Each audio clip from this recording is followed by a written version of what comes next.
नमस्कार दोस्तों, स्वागत है आपका अपने चैनल अल्टीमेट नॉलेज पर। दोस्तों, धर्म के विरुद्ध जो भी काम किए जाते हैं उसे अधर्म कहते हैं। धर्म से पुण्य और अधर्म से पाप की उत्पत्ति होती है। धर्म और अधर्म दोनों का ही संबंध मन, वाणी और शरीर से होता है।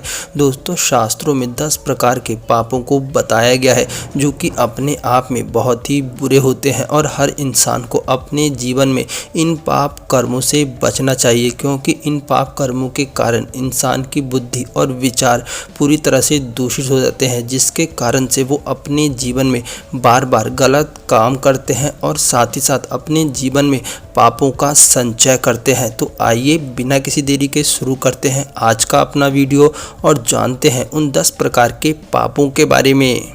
नंबर 1, भगवान में आस्था नहीं रखना। दोस्तों, जो इंसान अपने जीवन में नास्तिक होता है और भगवान पर आस्था नहीं रखता, ऐसा इंसान अपने जीवन में बिना डरे हुए गलत काम करता है, जिसके कारण से वो अपने जीवन में सिर्फ और सिर्फ पाप को ही संचय करता है और अपना पूरा जीवन भ्रष्ट कर लेता है। दोस्तों, शास्त्रों के अनुसार इस बात को कहा जाता है कि जो व्यक्ति अपने जीवन में भगवान पर आस्था नहीं रखता है वो अपने जीवन में पाप कर्मों को ही करता है। इसी कारण से नास्तिक होना अपने आप में एक पाप माना जाता है। नंबर 2, दोस्तों, शास्त्रों में इस बात को कहा गया है कि पराई स्त्री और पराये पुरुष के साथ संबंध बनाना भी पाप माना जाता है। साथ ही साथ अगर ये कार्य किसी की इच्छा के विरुद्ध किया जाता है तब वो घोर पाप हो जाता है। नंबर 3, दोस्तों, दूसरों की चीज़ों को बिना उनकी परमिशन के लेना भी पाप माना जाता है, क्योंकि ऐसा करना चोरी कहलाती है और चोरी करना पाप होता है। इसलिए आप लोग कभी भी दूसरों की चीज़ यूज़ करें तो उससे पहले उससे पूछ लें। नंबर 4, दोस्तों, अगर आप लोग अपने जीवन में कभी भी किसी जीव आत्मा को मन, वचन या कर्म से कष्ट पहुंचाते हैं और उसके कारण उसे दुख पहुंचता है तो ऐसा करना भी शास्त्रों के अनुसार पाप माना जाता है। नंबर 5, दोस्तों, शास्त्रों में इस बात को कहा गया है कि जिस बात का कोई भी मतलब नहीं होता उस बात को कभी भी बोलना नहीं चाहिए, क्योंकि ऐसा करने से दूसरे लोगों के मन और उनकी भावनाओं पर गलत असर पड़ता है। इसी कारण से आप लोगों को कभी भी फालतू बातें नहीं करनी चाहिए, क्योंकि ऐसा करना भी पाप माना जाता है। नंबर 6, दोस्तों, दूसरे लोगों की निंदा या बुराई करना भी शास्त्रों के अनुसार पाप माना जाता है। आप लोगों को कभी भी इस बात का अधिकार नहीं है कि आप लोग किसी दूसरे व्यक्ति की निंदा या बुराई करें।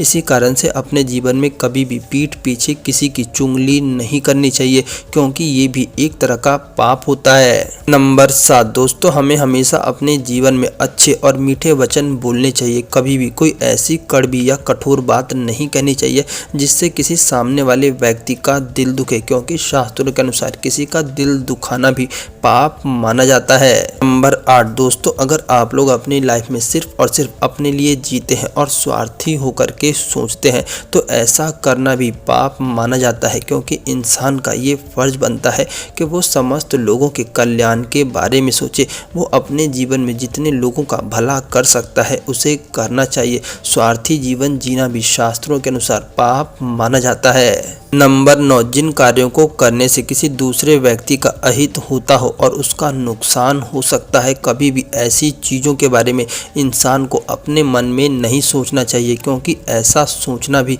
शास्त्रों के अनुसार पाप माना जाता है। नंबर 10, दोस्तों, जीवन में मनुष्य को हमेशा ही मेहनत और ईमानदारी से धन कमाना चाहिए। कभी भी अपने मन में इस चीज़ को नहीं रखना चाहिए कि आप लोगों को दूसरे लोगों का धन बिना मेहनत के प्राप्त हो जाए, क्योंकि शास्त्रों के अनुसार ऐसा करना पाप माना जाता है।